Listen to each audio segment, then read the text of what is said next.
Ball. Once the referee blows the whistle, players must rush to collect their 3 balls from the middle line and activate the ball before it is considered a live ball.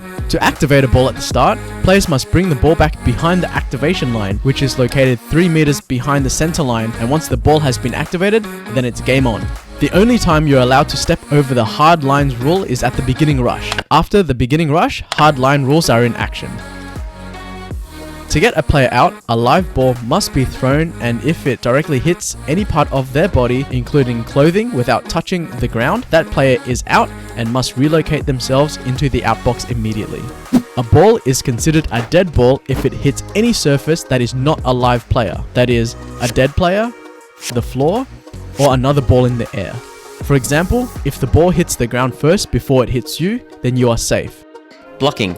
Players may use a ball in possession to block an incoming live ball. To successfully block, the player must A. Retain control of the ball that is used to block the oncoming live ball, and B. Avoid any contact by the live ball with their person or clothing. If the dodgeball is blocked successfully but hits your teammate and hits the floor, your teammate is out.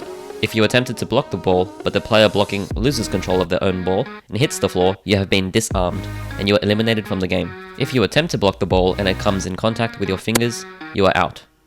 #honesty is the best policy. Catching.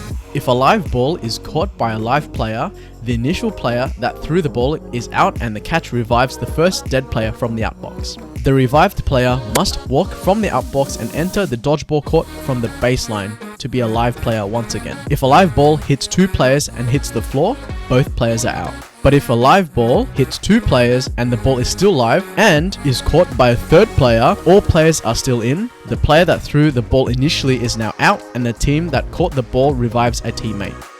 Advantage. If the team has the advantage, the team must throw at least 1 ball within 10 seconds, or else they will forfeit all balls in possession to the other team. The referee will determine which team has the advantage by 1. The team with the most balls will have the advantage. 2. If both teams have 3 balls, the team with the most active players will have the advantage. 3. At the start of a set during the match, the team that won the preceding set will have the advantage. Or 4. During the set, the team that received the last valid throw will have the advantage. Sudden death. Sudden death is a gameplay mode to accelerate the completion of a set. Determined by the controlling body conducting the match, if the final set of the match extends beyond expiration of time, it then enters sudden death.